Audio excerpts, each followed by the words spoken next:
What's going on, guys? Salud, Dave Mate. Quick Erva Mach review.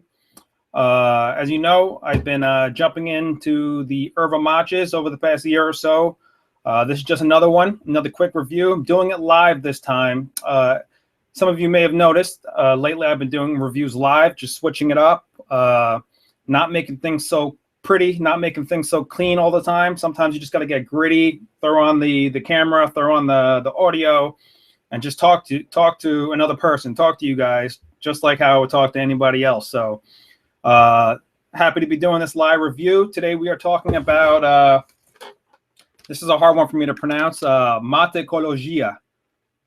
Matecologica.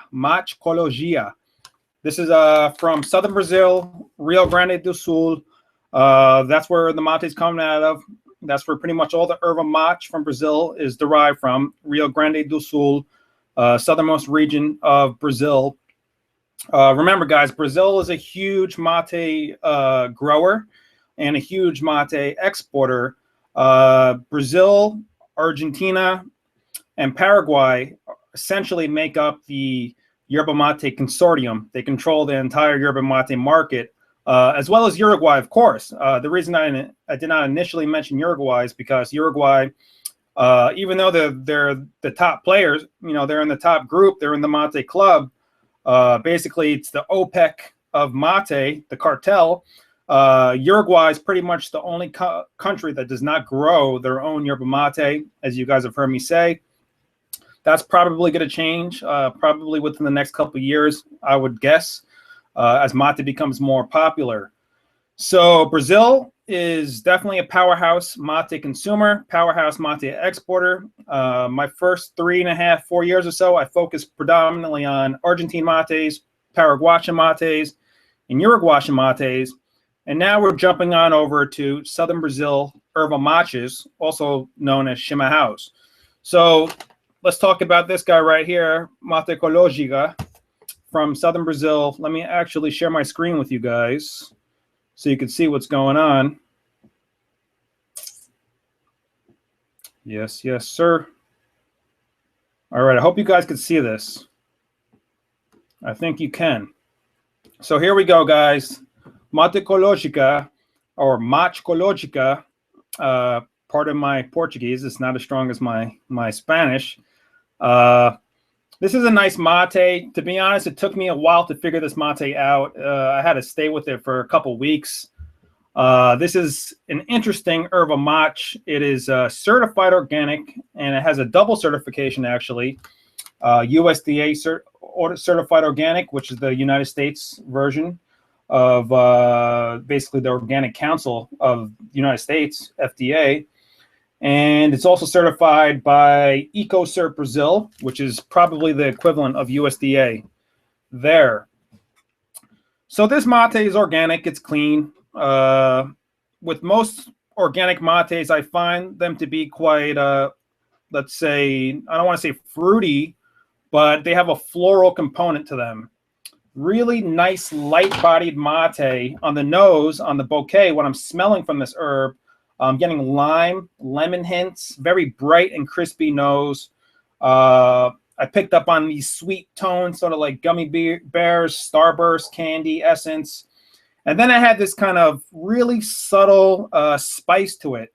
I want to say something like ginger snap cookies, a little bit of cinnamon, a little bit of nutmeg, very mild spice, but it's there. And then it also has this component of hot chocolate dry mix.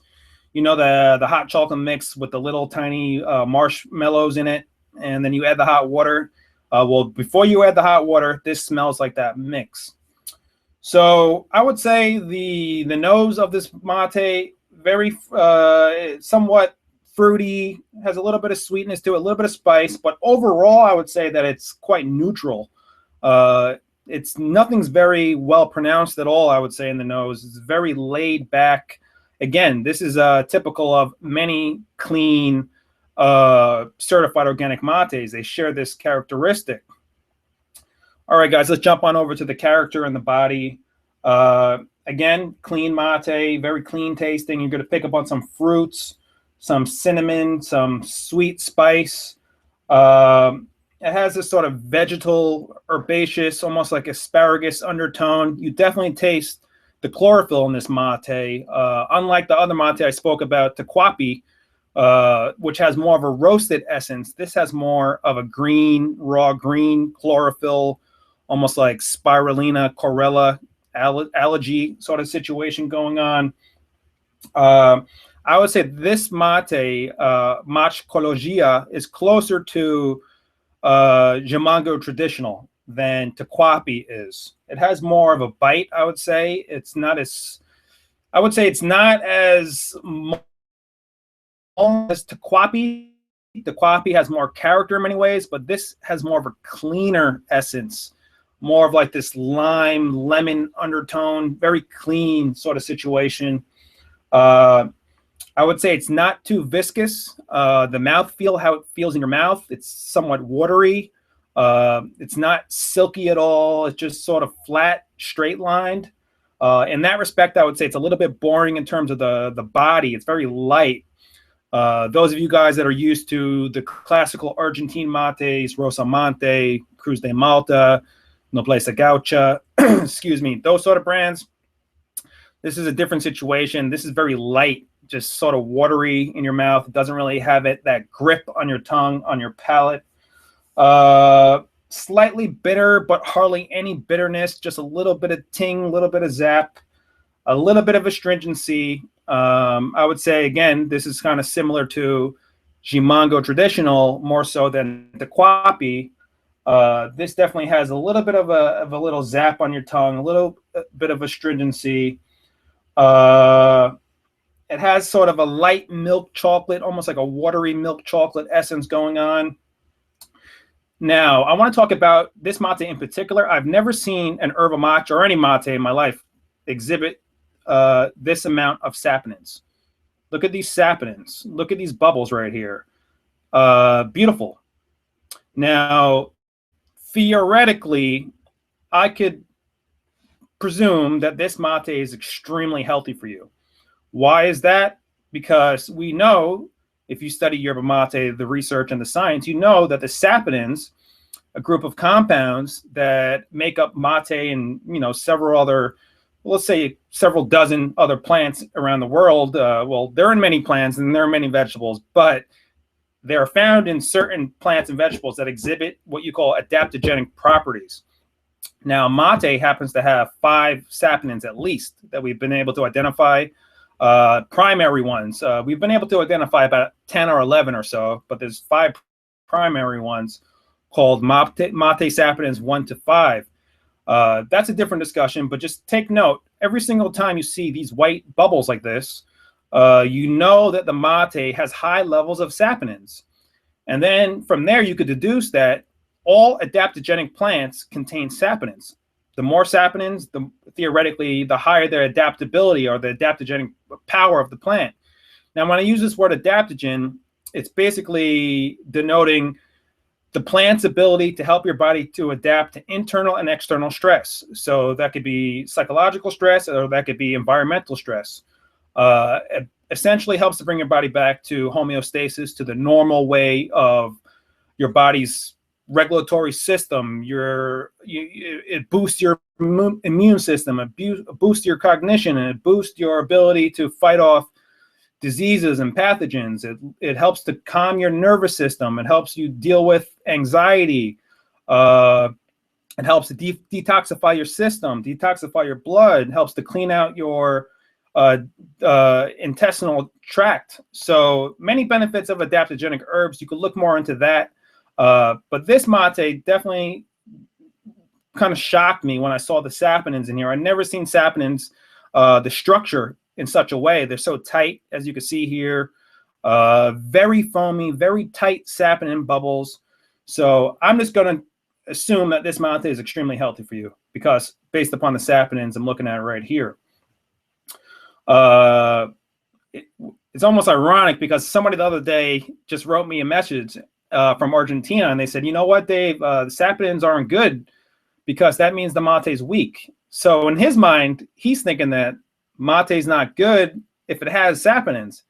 But that is that couldn't be further from the case. Now, the taste-wise and things like that, those are all other sort of discussions. But when we see saponins, we have to say that the mate is good for you. We have to say that the mate, most likely, it has high content of nutrients, high ability, very strong ability to help bring the body back to any sort of disease or situation that it's fighting. So saponins are good. This mate has a lot of saponins, as you can see, which makes me very happy. Let's take a look at the cut. Now, what we have here, I'm going to call this just pretty much your standard native Brazilian chimarrão cut. Yes, there are several subcategories of erva mate cuts in Brazil, but essentially, this is the classical one in Brazil. Albeit, this does have more palos, more white stems than, like, for instance, Jamangu, which is always my baseline to go to, or Barão. This definitely has more stems, which usually makes the mate sweeter. But as you can see, this is pretty much your standard native Brazilian chimarrão cut. Nothing too special here. Just a lot of palos, which I don't mind at all. Palos make it sweeter. What else, guys? Just moving along here. Here's another picture. You may have seen that one. Another shot right there. Saponins. Here's another shot of the cut. Nice and powdery. You could actually see these little guys, splinter palos, the little tiny palos.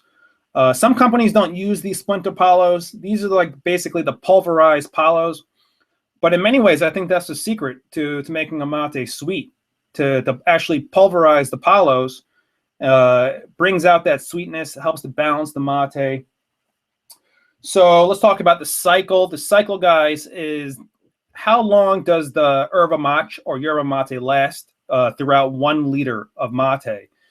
So just to reiterate, 1 liter of mate, that's your thermos. We're talking about drinking traditional yerba mate from a gourd with a bombicha or a bomba and a thermos and hot water. Now, cycle length is something totally different when it comes to drinking mate with a teapot French press. I don't really deal with the cycle in those situations. I'm specifically talking about traditional yerba mate, drinking from a gourd and a bombicha. So this mate cycle, I'm going to have to say this is a short to medium cycle. You could get it to at least half of a liter with very good taste. But as you've heard me say already in my other videos about erva mate, most erva mate doesn't have a long cycle. And I'm not saying that as a bad thing. I think that's fine. Who cares? You know, it's just a matter of that's the situation you're dealing with this particular type of mate. No mate is going to be the same. These categories of mate from southern Brazil taste amazing. They're totally different than Paraguayan mate, totally different than Argentine mate, totally different than Uruguayan mate. And there's always going to be pros and cons with all different sorts of mate from different regions. So these erva mates simply don't have long cycles because they haven't been aged. They haven't built up all those high levels of tannins, those astringent sort of compounds. And this is basically fresh yerba mate. So you're going to get that fresh taste, but you're just not going to get a long cycle, and you're going to end up drinking more of this mate compared to Argentinian mate, where you're going to get that explosion of flavor right away. Boom, it's going to hit you hard. You're going to get that high level of energy right away.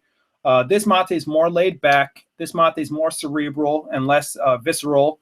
And it just is not going to last as long. It's more closer to the white tea spectrum. Like I said before, certified organic yerba mate from southern Brazil. Overall, I like this mate. To its disadvantage, I would say that this mate may be boring to some people only because it's just so subtle. The flavors are just so refined, so soft-spoken.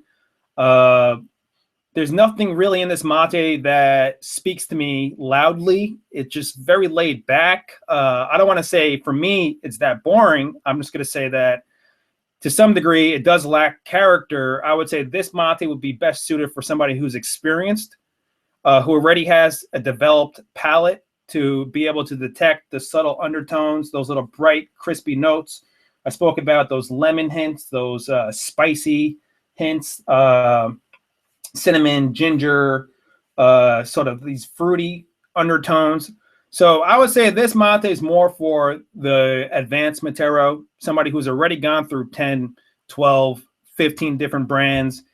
Their palate has already become acquainted to yerba mate. Their palate already understands the bodies of different sorts of mate, light body, medium body, strong bodies. You already have a repertoire of flavors in your mind already to be able to detect.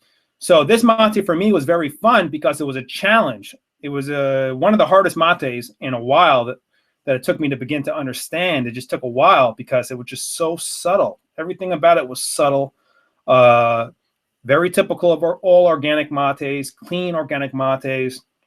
Matecologica, however I'm pronouncing it, and I hope I'm pronouncing it properly. Very nice Erva mate, Southern Brazil. What can I say, guys? This may be a mate we carry over the next couple months. Keep an eye out for it if you want to try it. Like I said again, nice mate, nice Erva mate.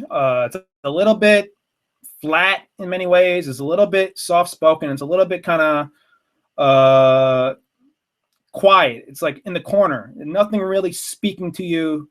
Totally opposite from Rosa Mate Especial. Totally opposite from La Rubia. Those mates explode when you drink them. They just scream at you and they tell you about them right away. This mate is just a little dude who's just in the corner, quiet, kind of just hanging out. Nobody knows who he is. And, you know, you got to walk up to him and you got to kind of prod along and ask all these questions and say, come on, what's going on? What's going on? What's going on? This is the same situation with this mate. So, all right, guys, this is Dave Mate from Circle of Drink. Check us out at circleofdrink.com, yerbamateland.com. And we're just going to keep on going with these reviews, keep on sharing the love. Find us on Facebook. We have 2 groups on Facebook. We have our top secret group. If you find it, we'll let you in. And then we have our general group at facebook.com/circleofdrink. And ask questions below. Comment in this video if you have any questions. And thanks, guys. It's been a pleasure. Take it easy. Keep on drinking that Sherba. Peace out.